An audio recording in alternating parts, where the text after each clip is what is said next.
Què passa amb la maternitat, amb la criança, amb la cura en aquest context de crisi sanitària?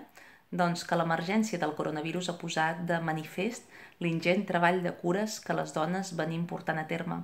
I quan ara se'ns diu que hem de teletreballar, es demostra que això és pràcticament impossible. Impossible conciliar vida i conciliar feina remunerada. D'aquests temes i de molts d'altres en parla el llibre Mama desobedient, una obra que també assenyala la importància de la criança, de donar valor a la pròpia infància, uns infants que són els grans oblidats d'aquesta crisi, als quals se'ls obliga a estar les 24 hores del dia a casa i que no es té en compte les seves necessitats físiques i emocionals. Si esteu confinats i us interessa llegir i us interessen aquests temes, us recomano doncs aquest llibre, Mama desobedient, una mirada feminista a la maternitat, per tal de valorar, visibilitzar la maternitat, la criança, la cura i la vida, i assenyalar que és responsabilitat de tots i de totes, i de la societat en general.